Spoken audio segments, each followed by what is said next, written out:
Yesterday, the White House released its long-awaited AI action plan and signed 3 executive orders on AI, laying out the Trump administration strategy to secure what it calls unquestioned and unchallenged U.S. dominance across the entire AI tech stack. Framing AI as a global race for technological supremacy, the plan envisions nothing short of an industrial revolution, an information revolution, and even a renaissance, all driven by AI. To achieve that vision, the plan is centered around 3 pillars: innovation, infrastructure, and international diplomacy and security. It calls for upskilling the workforce, revising federal rules, building high-security data centers, and tightening export controls, all whilst removing what the administration views as regulatory obstacles to faster AI adoption and innovation. The plan also raises major questions. What's the role of government in steering this technology responsibly? Are we building the right guardrails as we scale up? And what message is the US sending to allies and adversaries as it charts a new course in AI policy? This is the Just Security Podcast. I'm your host, Dr. Brianna Rosen, Director of the Artificial Intelligence and Emerging Technologies Initiative at Just Security and Executive Director of the Oxford Program for Cyber and Tech Policy. Joining us today are 3 guests who bring deep expertise in national security and tech policy: Joshua Geltzer, Sam Winter-Levy, and Jenny Moran. Josh served as Deputy Assistant to President Biden, Deputy White House Counsel and Legal Advisor to the National Security Council. Before that, he was Deputy Assistant to the President and Deputy Homeland Security Advisor. Josh is currently a partner at Wilmer Hale in Washington, D.C., where he focuses on emerging national security issues, including AI and cybersecurity. Sam is a fellow in the Technology and International Affairs program at the Carnegie Endowment of International Peace. He previously was a Peace Scholar Fellow at the U.S. Institute of Peace, staff editor at Foreign Affairs, and a reporter at The Economist. Jenny is Director of Policy and Engagement at the Institute for AI Policy and Strategy. She previously was a Director for Syria and Counter-ISIL at the White House National Security Council and held senior roles at the Department of State, where she directed teams focused on conflict stabilization and violence mitigation, among other issues. Josh, Sam, and Jenny, thanks so much for joining us on the show. Let's start with the big picture, because there's a lot to unpack here over the next hour. And Josh, you previewed for us what to expect on the AI Action Plan in a Just Security article that we published last week. I wonder if you can walk us through a bit what the AI Action Plan says about the Trump administration's policies and priorities now that we've actually seen it. Were there any major surprises, and how closely did the plan align with your expectations? Brianna, thanks so much for the chance to have this conversation with you, with Jenny, with Sam. Really grateful for the opportunity. Let me give an overview briefly of the action plan. It's separated into 3 pillars, and I think that basic organization aligns with a lot of expectations of what this plan would cover and how it would cover it. The first pillar is focused on accelerating AI innovation. And that's both at the stage of producing cutting-edge AI technology and adopting it, actually using it, which gets, I think, particular emphasis in the document. The second pillar is about building American AI infrastructure, ensuring that there's land, there's energy for the types of data centers necessary to power AI. And then the third pillar is about leading in international AI diplomacy and security. It's about exports of American technology. It's about countering adversaries or rivals' influence. And it's about one thing that I found surprising, and I'll pause here, which is an emphasis on national security risks in AI models. We've heard a lot in commentary about this administration's approach to AI that suggests a prioritization of technological uptake rather than guardrails or risks. And I think there's some truth in that.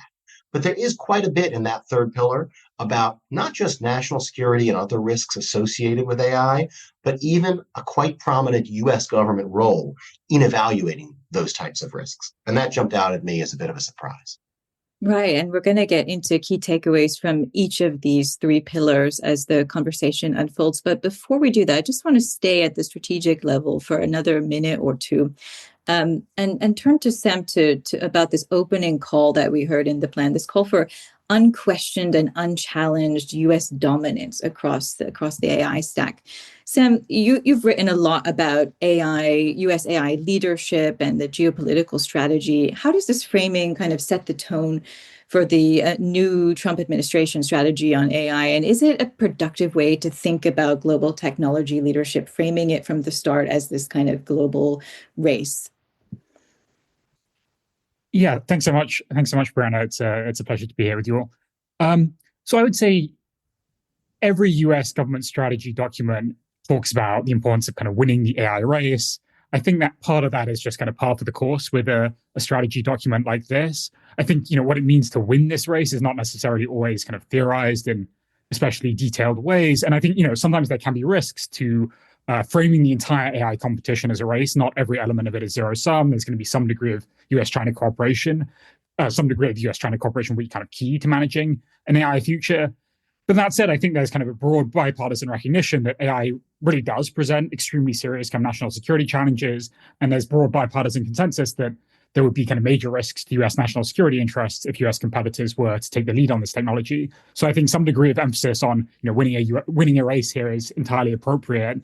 I mean, I would say we can maybe get into this later, but some of the framing around kind of promoting US AI exports overseas sits somewhat uneasily with the kind of emphasis on US dominance and some of the other elements of the administration's policy in the kind of trade domain. Some of it's kind of overt use of economic leverage does not necessarily make the US the kind of most ideal partner for technological cooperation for countries around the world. So I think that's a kind of tension between this document and some of the administration's other actions. But I think broadly, a lot of this rhetoric is kind of to be expected in a strategy document like this. Right. And of course, this is not a race that can just be won once, right? The US has to continually develop and maintain its competitive advantage in AI, which is something that the strategy tries to lay out a roadmap for doing that throughout. Josh and Jenny, you've both served at high levels in the US government, and all three of us served in the White House National Security Council under different administrations. And I think that we likely agree that there's much to commend in this action plan, such as the focus on AI security, on AI literacy, workforce upskilling, and government adoption of AI. But before we turn to what's actually in the plan, I want to turn to you, Jenny, to talk us through a little bit about what's missing from the plan, because I noticed four things off the bat that weren't in there. First, there's a very light emphasis on guardrails. I think the only time the word guardrails came up was in terms of guardrails for protecting US AI models from adversaries. So there was a welcome focus on AI security, on interpretability, control, robustness, but it was fairly light on detail on how that's going to be delivered in practice, or something we'll get into a bit later on. Other things that I noticed were missing, there was no focus on accountability for when things go wrong. The word accountability never even comes up in the plan. There's nothing on immigration, such as the need for high-skilled labor to power AI innovation. Despite calls for restoring domestic semiconductor manufacturing, there was no mention of using tariffs, for example, to incentivize reshoring of American chip manufacturing. And there were also some key legal debates, which the plan didn't weigh in on at all, which, Josh, we might turn to you after Jenny for some insight into that. But what stood out to you, broadly speaking, Jenny, as elements that might be missing from this plan before we get to what's in it? Well, thank you so much, Brianna. It's great to be with you, Josh, and Sam as well. I think you identify a couple of the things that are missing. And one of the things that immediately jumped out to me is the fact that there's very little on what the leading AI companies need to do. However, what I'll say about that is I'm not surprised by that, because this is a plan for what the federal government is going to do. So while I think it is, and there's a sort of a core tension there, the federal government is laying out a lot of key components, evaluations it's going to do. I think it is very important, as both other guests have said, that the government is taking national security and the national security risks of AI very seriously in this plan. And it talks about its role. And I know we'll get into that a little bit more. And it doesn't talk as really at all about what it expects of the companies, other than through some voluntary participation. I don't think that is bad at this stage, right? Because I think this is about how the government is going to take these actions. And then what is to be seen is what incentive structures they put in place, how they encourage companies to participate, how they use elements of the levers that the government has to encourage that participation. But I agree with you that that's missing. Another key piece that I just want to highlight is that as we talk about this race, and look, I think the race dynamic is a real salient part of the conversation. It's all framed in terms of geopolitical risk. And there's not much in this plan about how the technology itself is likely to change the trajectory that the technology is on. It now acknowledges that it's very powerful and it's moving at a very fast speed. But I think there could be a little bit more when we get into implementation about the AI itself and the emerging risks that come along with that. Right. That's a crucial point. And that's something that I want to pull out a little bit more as we go through the conversation and talk about implementation and what exactly needs to be done going forward. Because as you rightly suggest, these types of plans, as we all know, these are strategic federal government strategies, but much depends on how it's implemented and, the documents that come actually out of this AI action plan and the policies that come out of this plan going forward. So that's a key point to underscore. Josh, just in terms of what's missing, I know there's the plan has largely avoided staking out a position, or it hasn't staked out a position on fair use, AI training data, some of key issues that there's ongoing litigation on right now. I wonder if you could briefly just say a bit about what the implications of those emissions are for developers and regulators. Does it reflect legal caution, or is it a missed opportunity for leadership on that particular issue? I do think it's a notable non-appearance, and in some ways, it's not surprising to see a strategy document avoid issues being litigated in the courts. And at the same time, this administration is not shy about weighing in on legal or legislative debates when they are tackling an issue such as this one. And I think this could well have been a tempting place to weigh in, especially given the timing of its issuance. It comes after about a month of 3 notable decisions by district judges across the country on the question you raised, Brianna, which is, to boil it down, when a AI model developer trains a model on a whole host of materials, including copyrighted materials, whether that is protected by a doctrine in intellectual property called fair use, because, for example, it is sufficiently transformative in what's being done by model training on these materials that it's thus protected. And again, to oversimplify a bit, 2 judges said basically yes, and 1 judge said basically no. And it might well have been something on which the administration wanted to take a view in this document. Now, there are a wide range of views. We've seen on the Hill in recent days some strong outspoken advocacy in favor of the copyright holders, suggesting that this model training deprives them of intellectual property rights that they should be entitled to. And we've seen on the other side of the spectrum arguments, including from a national security perspective, that American AI model developers need to be able to train their models and the next generation to come as widely as possible for those models to maintain their edge. I think the fact that the action plan and the accompanying executive orders didn't speak to this, that the president alluded to the issue briefly in his remarks, leaves this for now as a fight in the courts, and a really important one. And these district court opinions have been meaningful and significant, but I think it's the expectation of all of us who follow these issues that these issues are going to go up on appeal, and there will be more to watch there.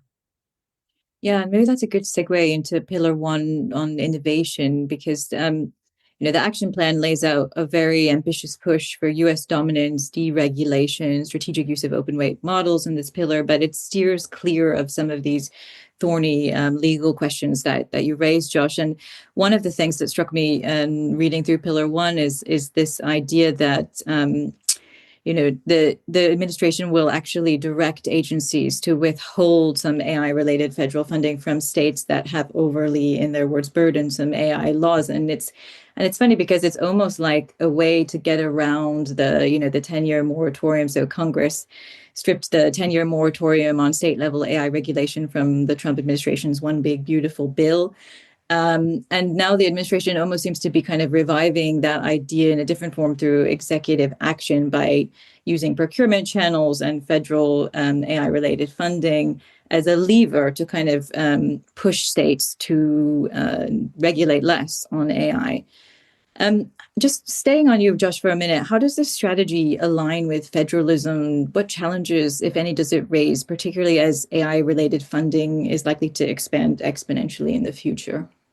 I do think you're right to draw that line between the legislative push for a 10-year and then it became 5-year moratorium or preemption of state level AI laws, which, as you indicated, almost became federal law, but didn't quite. And there are calls on the Hill to revive that effort in future legislative vehicles.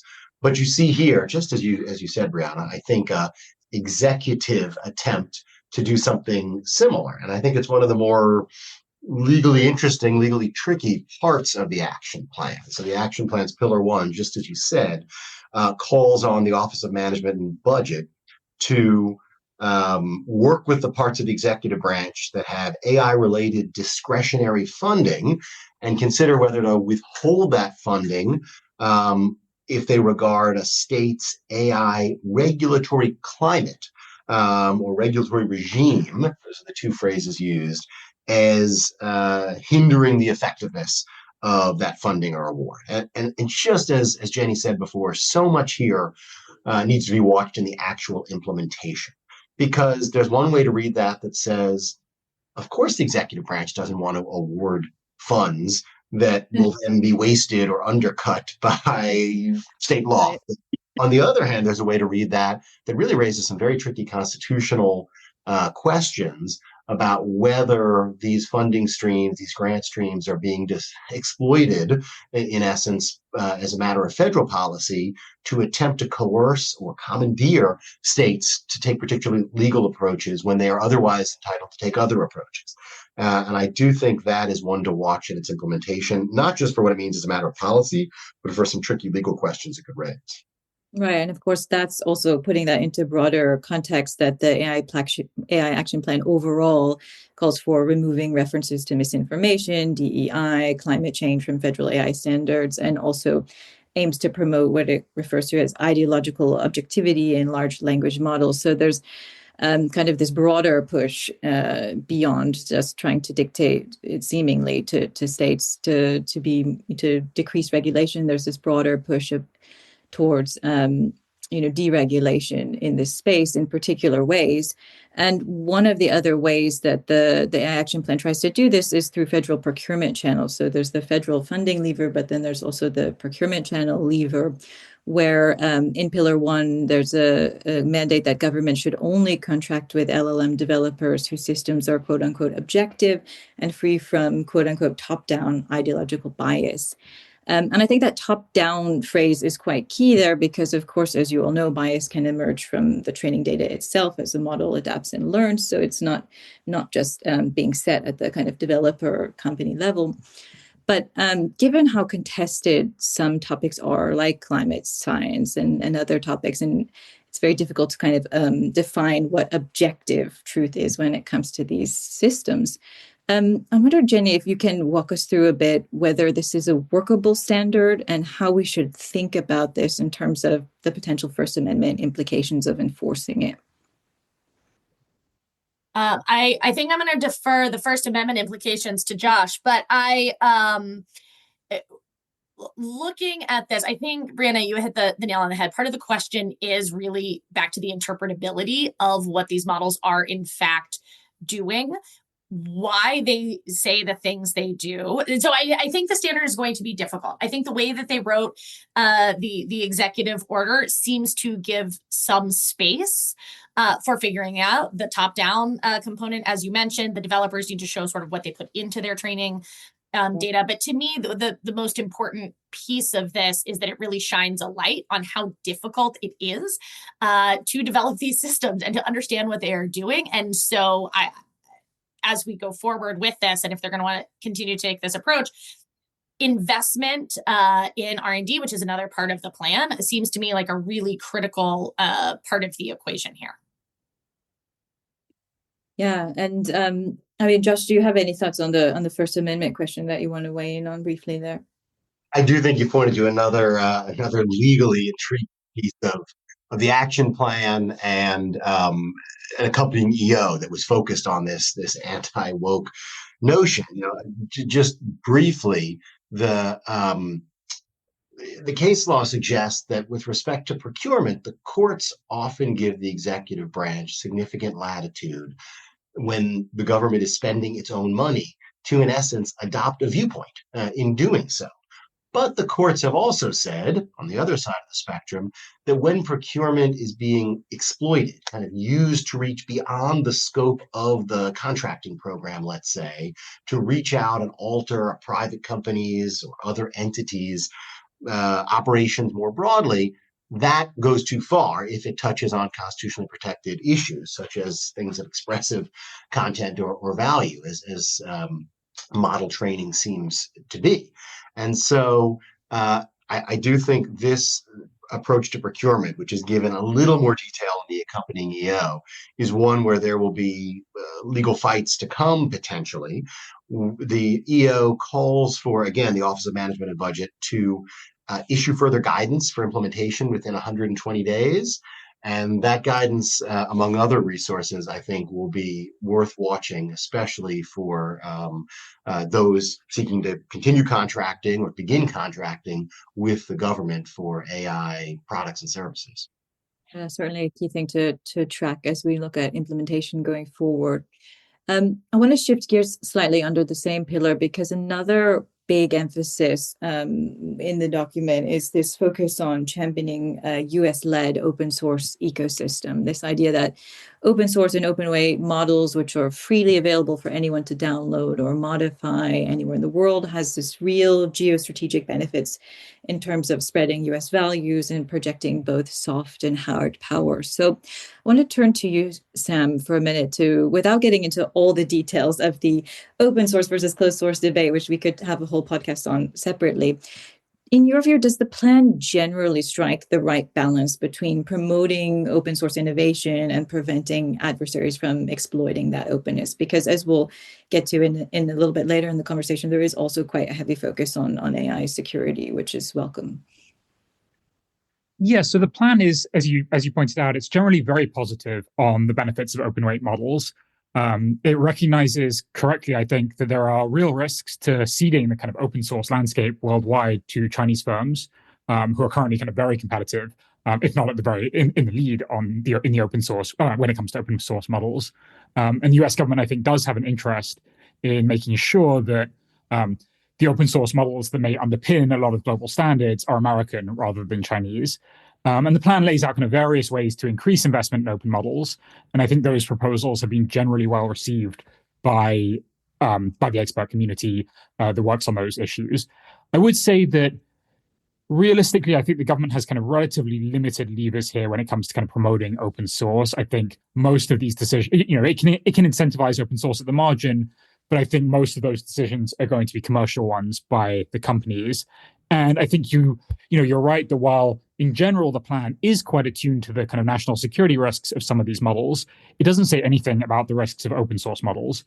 Exactly. I think I think this kind of it speaks to a broader continuity across administrations. I think there's a very different rhetoric on open source between this plan and the Biden administration's actions in some respect. But I think the substantive differences are actually much more modest. So, you could say the kind of vibes of the Biden administration were a little bit more skeptical in some respects of open source models, but the Biden administration's Department of Commerce released a report that was also very positive on open weight models. So I think there's actually a lot of continuity across administrations here on the benefits of a kind of robust open source community. Yeah, I think that's right. And we'll get into this discussion a little bit deeper in Pillar 3 too, when we talk about kind of the strategy for AI diffusion and what that means building a US AI ecosystem that the rest of the world adopts.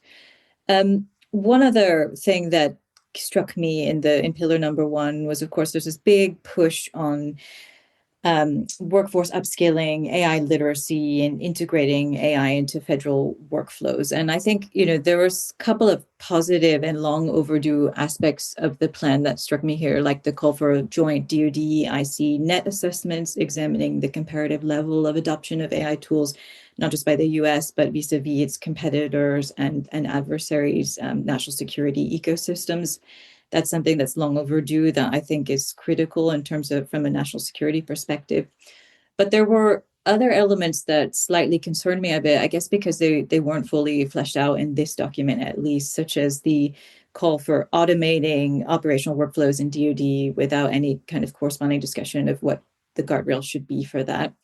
And I want to turn to you, Jenny, because you've worked in government and different aspects of national security for a long time. What stood out to you most in this discussion on enabling AI adoption, whether in the federal government or more broadly in the American workforce? Yeah, thanks, Brianna. I think, like you, I think that promoting the adoption internally is good. I think I was also struck by the same provision of the net assessments, both within the U.S. government and then in other countries on what they're doing, because I think if we don't have a sense of what other countries are doing, there's no way that we're going to be able to keep up. I think that's a basic truism. So broadly speaking, I think it does a good job of outlining where the Department of Defense needs to go and the types of things that it needs to be investing in and thinking about. The challenge is without any discussion of guardrails, as you point out, I think you could end up seeing some quite uneven adoption and some automating of workflows that without really understanding what's behind them and the implications that could have.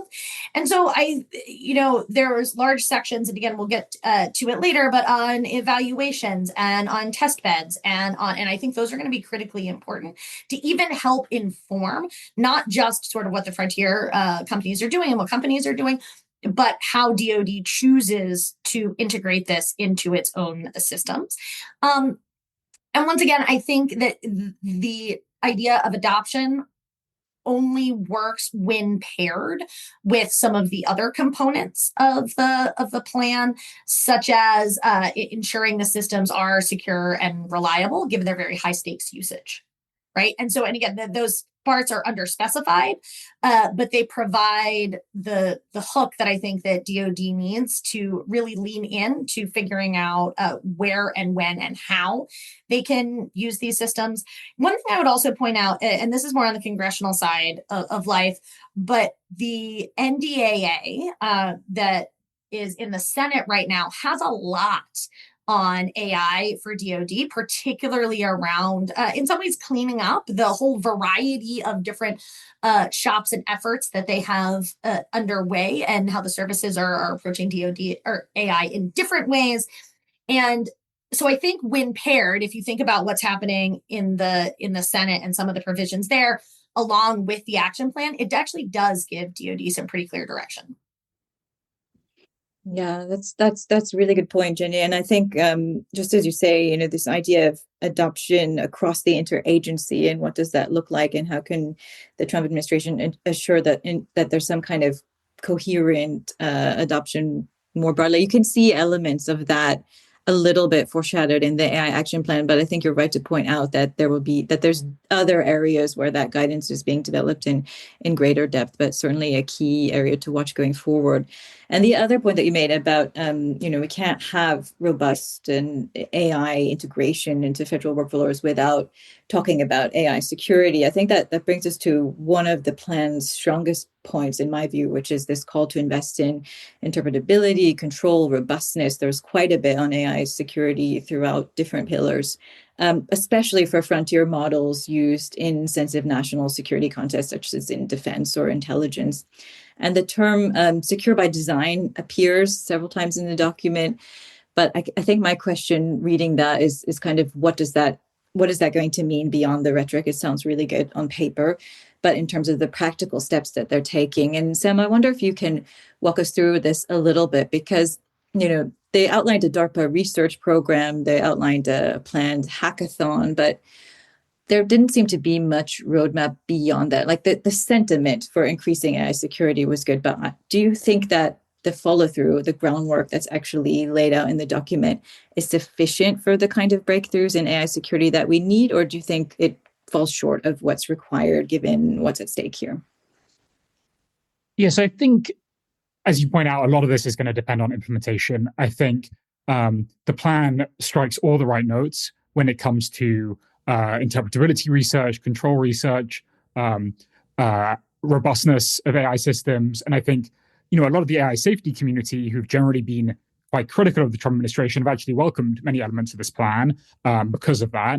I think in general, the plan highlights safety interventions and kind of safety research under the framing of kind of evaluating systems to speed up adoption. And I think that's a totally fine kind of rhetorical shift to make, but a lot will depend on follow through. I think in particular, staffing and funding at what was formerly known as the US AI Safety Institute and is now the kind of Center for AI Standards and Innovation, there was a lot of doubt about whether that would survive the incoming Trump administration. I think this plan signals that not only has it survived, but the government is really kind of doubling down on its role in evaluating kind of frontier models for national security risks. And hopefully this will lead to, the center being able to engage with industry, initiate more research efforts, attract more high-skilled talent kind of with renewed confidence moving forward.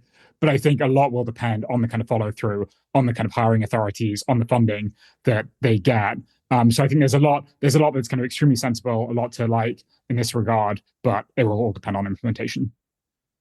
Yeah, I agree with that completely. The sentiments are all there, but a lot will depend on the implementation. And it's also interesting that a lot of it also depends on future funding and how that's allocated and staffing when, the Trump administration has actually cut a lot of research funding in the sciences and, has tried to limit high-skilled immigration that might be needed to conduct some of this research. So it'll be interesting to see how it plays out in practice. Jenny, I wonder if you had talked a little bit about the evaluations and about the AI security earlier. Do you want to add anything to this? Because it really is a central part of the plan that I think is quite positive. Yeah, I think what I would note is that we also think that this part of the plan is quite positive in terms of building an evaluation ecosystem. Echoing Sam, it puts a lot on Casey, I think in a positive way. But, again, this is a small organization that is not codified, that it is yet to see if it is going to live up to the hopes and dreams in this plan. It is going to need probably significantly more funding and staff and make sure that it has the right authorities to do all of these things as well. But the evaluations in particular, pleased to see the national security evaluations and the coordination with both elements of the IC, with DOD, with DOE, because I think that type of holistic look is very important to remain focused on at this time. I think another component to foster the evaluations, and I feel like a broken record here, but the investments, we need to acknowledge that some of the things that we want to do in this plan or that the administration wants to do in this plan don't yet have the technology and the science behind them either. Right? If you want secure by design and high security data centers, and you want to be able to do the evaluation science, you need to invest in the ability, in the technologies that are going to make that possible. And so I think as a complement to the evaluation section is we're looking for what comes out of the National AI R&D strategy that is forthcoming and that was referenced in the plan to really see where government is making those investments and whether they're going to be able to keep up. Yeah, I think what's in that strategy is going to be critical to see how this actually plays out in practice and whether they're going to make the investments, as you say, they'll be required to actually achieve the goals, which we all agree are admirable goals, but it all depends on the implementation in there. If I could just offer one more thing on the evaluations, this plan, of course, it is all, everything and participation is all voluntary by the companies. And, we've heard again and again companies saying they want NIST, they want it AC, they want KC, they want that standard setting. And so I think there's every reason to assume that there will be broad participation and eager participation. But I think, again, watching that space, particularly as evaluations become more complex and as capabilities emerge that may have higher risks, figuring out how to ensure that companies stay engaged in that process, I think is going to be really critical. Right. Yeah, there's not a lot of detail on strengthening public-private partnerships, but not that you would expect that in this kind of high-level strategy document, but that will certainly be something that needs to be fleshed out more if we're going to actually increase AI security to a significant extent, particularly because the companies have the technology and all of the developments, but if we're going to get to higher security levels, the government will have a key role to play in terms of building the right incentive structures and making sure that actually happens in practice, because the commercial incentive structures, as you know, don't always get us to the security levels that might be needed in certain cases. I think that ties nicely into Pillar 2 on building American AI infrastructure, because there's a theme of security throughout the infrastructure as well. So this is focused, as you mentioned at the outset, Josh, on the infrastructure needed to support rapid AI development, from compute and energy to the high security data centers. And Josh, you and I talked about this a little bit in our last podcast when we were talking about the emerging Trump's emerging strategy on AI. Now it has emerged. And here, this plan seems to lay out an even more ambitious strategy, building on previous executive orders for expanding domestic AI infrastructure through faster permitting, energy development, and federal land access primarily.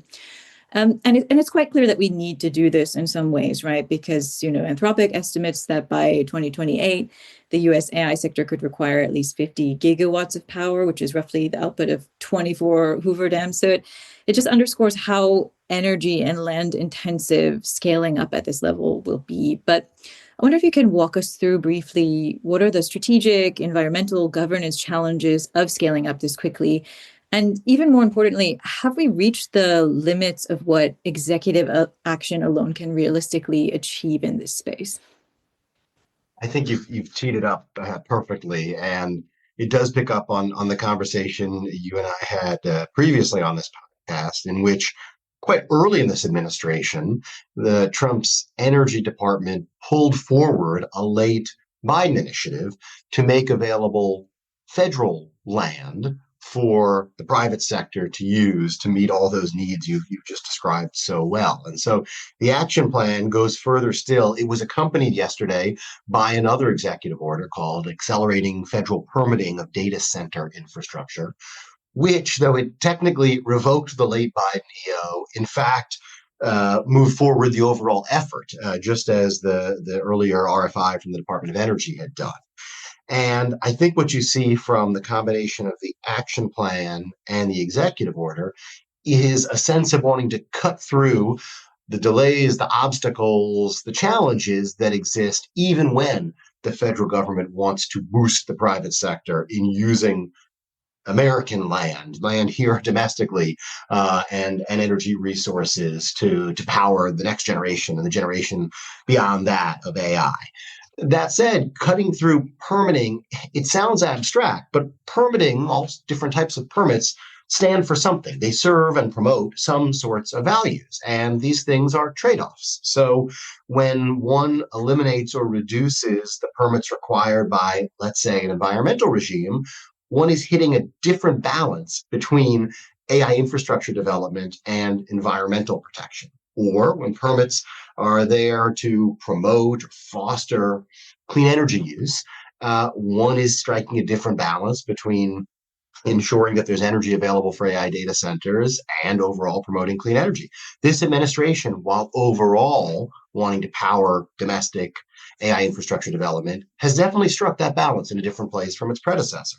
And I think what you see here is a further push to try to get private sector investment domestically made more feasible, less slowed down, bogged down by some of those other constraints. But as I say, constraints have values behind them, and they're striking that in a different place. I'll also say one more thing, Brianna, which is this sits side by side with this administration's push to make available foreign resources, energy resources and land available to domestic companies for AI infrastructure. That's what we saw from President Trump's big deals he announced on his trip earlier this year to Saudi Arabia and to the Emirates. And I'm not sure there's a contradiction in that. If one believes the US private sector needs a whole lot of land and a whole lot of energy, then making available foreign resources and domestic ones might be what's needed to meet or even approach those growing needs. But I just think it's worth putting in context that there's a domestic push and a foreign push happening in parallel. Yeah, I really like how you lay that out, Josh. And I think you're absolutely right. I guess on the foreign side, there are a few other questions or challenges that raises in terms of AI security, securing data centers and advanced AI models that might be overseas, and also questions surrounding sovereignty and respect for national policies and infrastructure. So I think there's a whole host of challenges on the foreign side that we'll have to get into as those plans unfold further. So the on the keeping on the infrastructure side, one of the other key points in Pillar 2 was about this call for building high security data centers for military and intelligence purposes. And of course, this is really necessary. It's long overdue, because AI is already being used to process some of the country's most sensitive data, right? It's already being integrated into military and intelligence work streams, and this raises some key challenges and concerns surrounding the potential for adversarial access, manipulation, data poisoning, and so forth. So, Jenny, I wonder if you can walk us through a bit why this is necessary and what challenges this might raise in terms of oversight, transparency, and the militarization of compute, and maybe also touch a little bit on the bolstering the cybersecurity of critical infrastructure as well, and whether the plan goes far enough in that space. Yeah, these are all great and very critical questions to consider. And, like you said, these systems are already being integrated. And we've seen, even in just recent weeks, announcements from DoD on partnerships with OpenAI, Anthropic, and XAI also has a new contract with DoD. So these systems, this isn't hypothetical. This isn't future case. They're being used. They're being used now. They are acquiring access to frontier systems and will be tweaking them and using them for all kinds of applications. And so that's why it's really important that we make sure that there are these high security data centers. And what we mean by that is data centers that can resist all of the things that you just said: infiltration from foreign adversaries, cyber attacks, resistant to data poisoning, so that you are confident that the model weights are not being tampered with.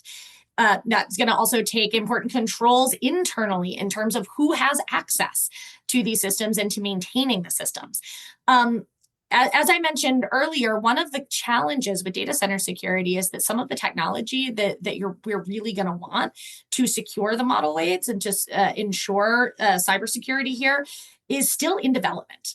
Right. So there's a question of what can be done now, and a lot can be done now. And I think that needs to be done to the extent possible. And also this needs to be paired with building that next generation technology that is going to be able to keep pace with the security as the cybersecurity attacks get more advanced as well.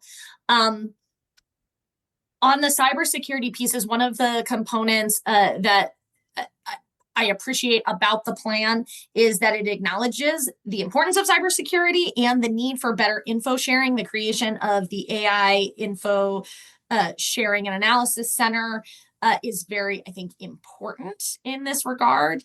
Does it go far enough? Look, I think it's a start. I think we'd love to see critical thinking about AI as a critical infrastructure, because it is likely to underpin so much. It's going to get integrated into the economy in a really, at a fundamental level.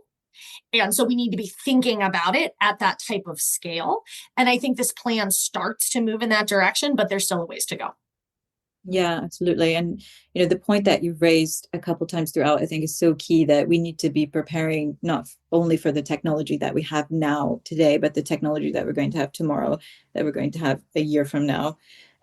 Which is really important in the realm of AI security, as you know, because when we talk about securing the most sensitive data that the US has, we need to be operating at a very high security level. Like if we're talking about the RAND framework, like at an SL5, SL4, SL5 level, which the private sector, it's not something that it can do alone. It doesn't have all of the requisite national security insights, procedures, threat intel insights to do that. And also the incentive structures aren't there. So I think the action plan rightly highlights a key area where there needs to be a lot of focus right now before we get to any, potential AGI future, about protecting these advanced systems from intrusion, from theft, from manipulation.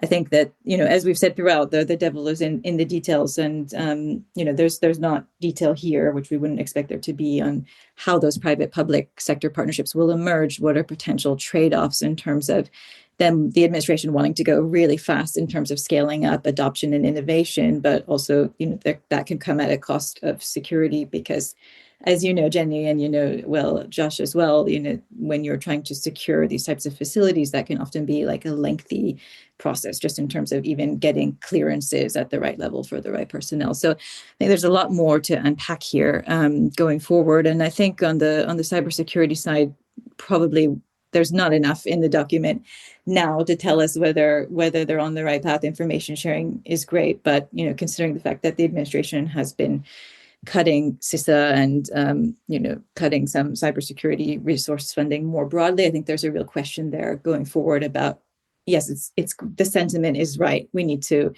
increase cybersecurity of critical infrastructure, but how are we going to do that when the administration is cutting funding for cyber defenses, when there's no clear roadmap yet for the private public sector collaboration there? But I think that all remains to be determined, and the sentiment is a correct one, as you rightly point out, Jenny. I want to shift now to pillar 3, looking at leading in international diplomacy and AI security. So this is all about how the US is approaching international AI leadership, balancing its efforts to promote US technology abroad with growing national security concerns, particularly surrounding China. And I want to turn back to you, Sam, because you've talked a lot about this in some of your work, and the administration has outlined essentially a dual strategy here, as it has all along, promoting American AI abroad while tightening export controls to protect national security. But moves like the recent policy reversal on controlling the export of NVIDIA's advanced H20 chips to China have raised legitimate questions about what the strategy actually is. So walk us through a little bit how the administration is balancing AI diffusion with security, and what message this might be sending to allies, competitors, and industry.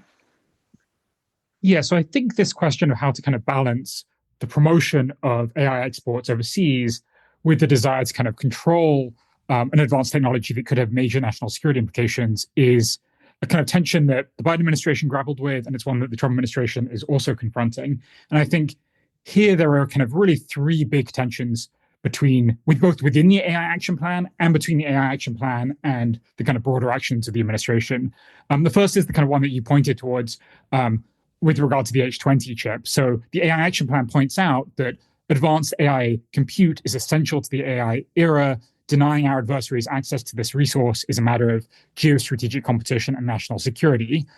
But that comes, I think roughly a week after the administration approved the sale of these H20 chips to China, which is not NVIDIA's most powerful chip, but it is an extremely powerful chip that's designed for inference, for running AI models, which has become increasingly kind of central to the AI competition. So that seems to be an example of, in its actions, the administration kind of prioritizing the preservation of a US company's market share overseas over the preservation of the US's kind of compute advantage over China. I think the second big tension here is that the AI action plan calls quite emphatically for the tightening of semiconductor manufacturing equipment controls. So these are controls on kind of component subsystems, controls on equipment that could be used by Chinese companies like Huawei to expand their domestic capacity to build chips. And the AI action plan comes out in favor of that. But in its broader actions, the administration has done very little to crack down on that. And I think that's partly because of the broader trade conflict with China, where the administration is clearly trying to de-escalate that conflict, that issue, because of China's control over rare earths minerals, and because the administration seems to want to prioritize de-escalation and securing kind of presidential visit to Beijing. And so I think in that context, the administration will struggle to roll out the kind of robust semiconductor manufacturing equipment controls that the AI action plan calls for. And then just briefly, I think the kind of third tension here is one we kind of alluded to earlier in the discussion of AI dominance as the framing, but this action plan puts a big emphasis on the value of getting other countries to adopt the US tech stack, building a kind of AI alliance based on US values, US technology, and so forth.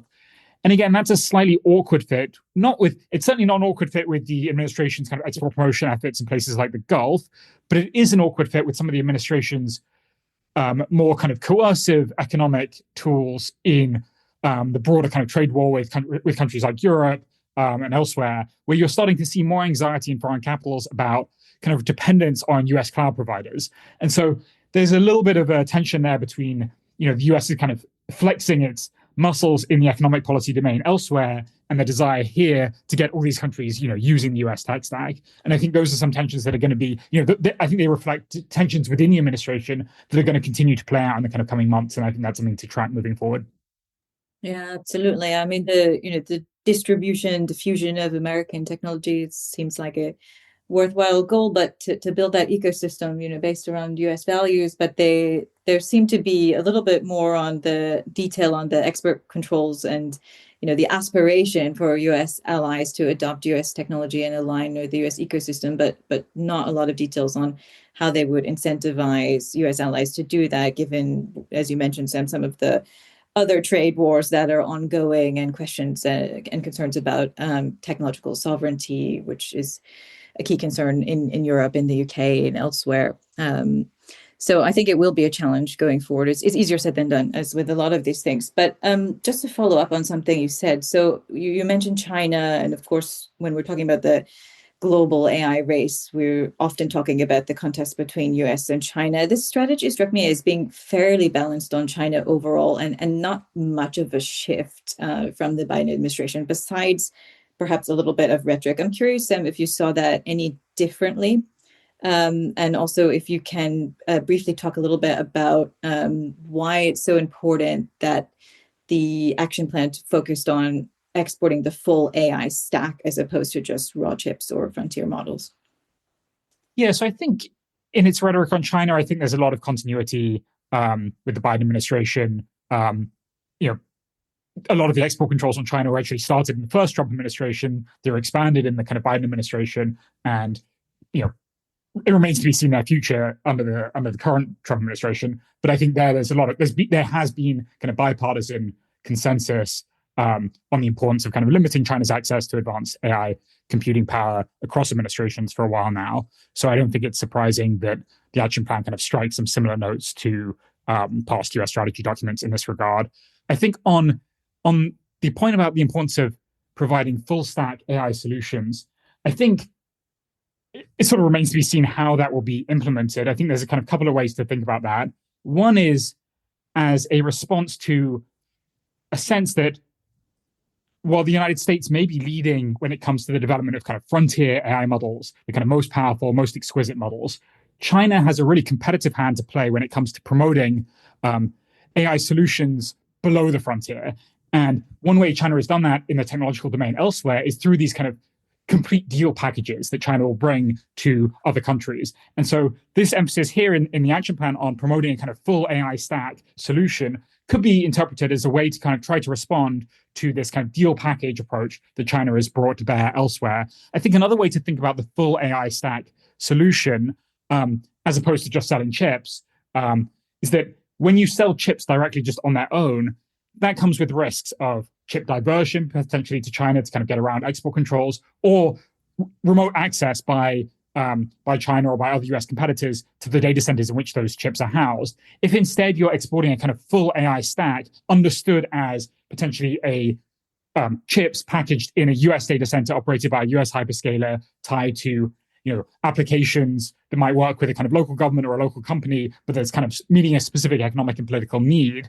There, I think you can mitigate some of the risks of chip diversion, chip smuggling, but by focusing on this kind of complete package, as opposed to just handing chips over directly without any supervision or any oversight. I think, again, the devil there is really going to be in the details. The recent Gulf deals got some pushback from some quarters, including myself in some publications, because some of the safeguards are not necessarily fully fleshed out yet.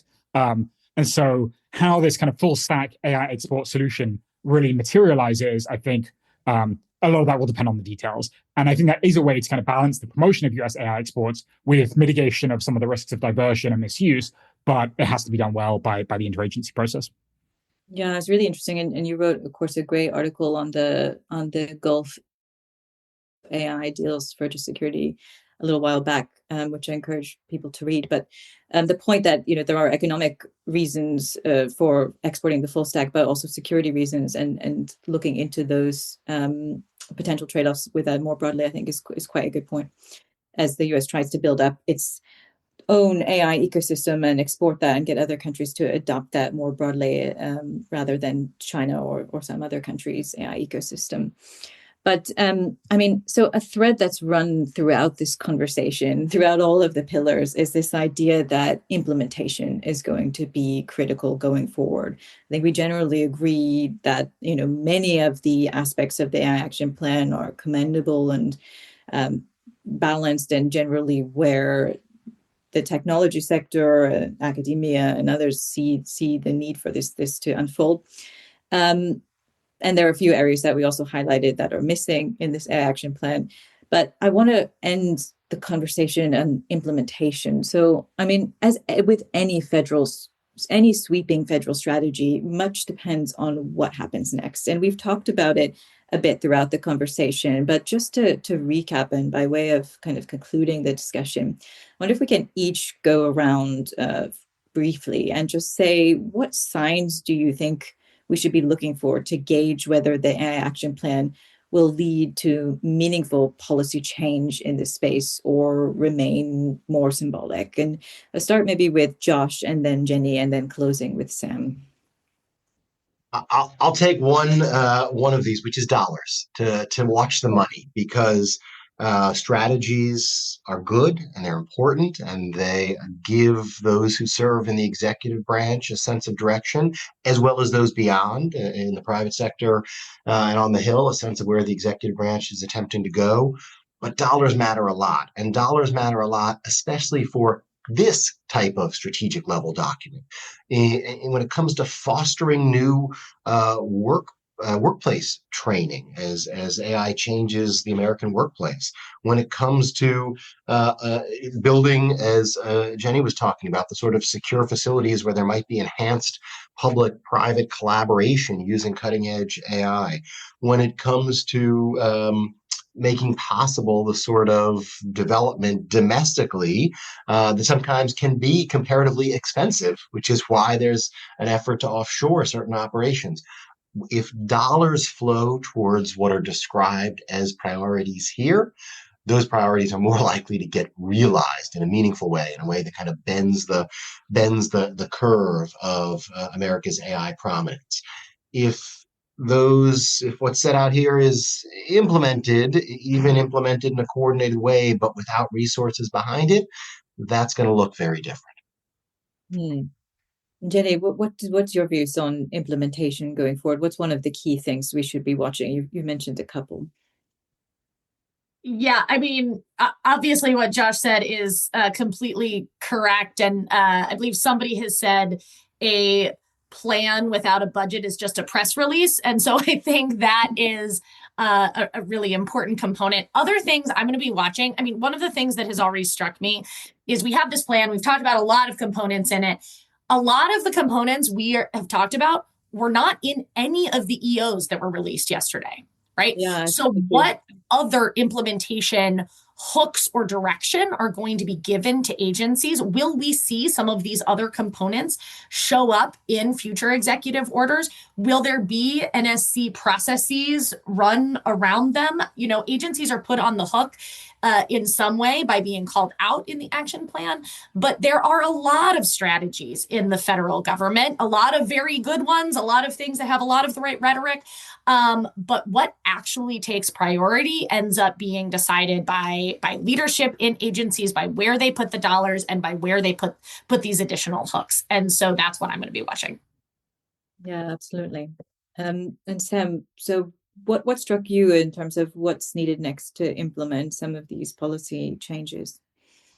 Yes, I would completely agree with what Josh and Jenny said about budget. I think deadlines. There was an interesting kind of lack of deadlines for a lot of the actions in the plan. I think the final thing I would be tracking, just kind of pick up on my last answer earlier, is the importance of controls on semiconductor manufacturing equipment.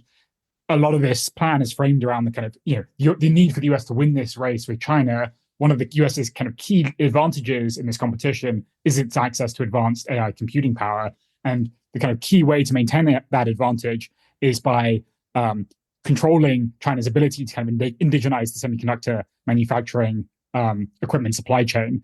And so for the administration to kind of turn this rhetoric into reality, I think it's going to need to find some way to resume a kind of cadence of export control updates, export control tightening, just even in the backdrop of a kind of broader de-escalation and trade tensions with China, and how the administration kind of gets out of this kind of corner it's backed itself into, where it may struggle to impose new controls for fear of triggering renewed Chinese retaliation on critical minerals and rare earths. I think that's going to be a really big challenge for the administration, but I think that's essential for kind of putting into practice some of the stuff the plan talks about kind of maintaining US dominance in the AI competition. So what's the funding streams? Look out for deadlines and other policy processes that would actually drive implementation forward, like future executive orders and other policy levers, and looking more closely at the export control space going forward, particularly controls on semiconductor manufacturing components. Those are all three key things that we'll be looking at, amongst other things, as the Trump administration goes forward to implement this AI action plan. Well, we've covered quite a bit of ground in the past hour. Obviously, there's a lot more we can say on each of these components, but we've covered some of the strategy on innovation, on infrastructure, on how the Trump administration plans to lead in terms of international diplomacy and AI security. And I think it's the contours of the Trump administration's policies and priorities for AI are now becoming quite clear. And going forward, the question will be, how do they begin to resource and implement these priorities? What does implementation look like in practice in terms of not only the funding and resources question, but also what are the guardrails, what accountability mechanisms will be put in place? What actions will they take to work with the private sector to actually strengthen AI security in practice going forward? So a lot to unpack in this podcast, and thank you so much for all taking the time to join us and share your insights. As AI continues to shape our world, we'll be here at Just Security to unpack what it means for national security, democratic governance, and the public good more broadly. I'm Dr. Brianna Rosen, and this episode was produced by Isaac Rubenstein with support from Clara Apt. I want to extend a really special thank you to Joshua Gelser, Sam Winter-Levy, and Jenny Moran for sharing their invaluable insights with us today, and to all of our listeners for being part of the conversation. Thank you so much.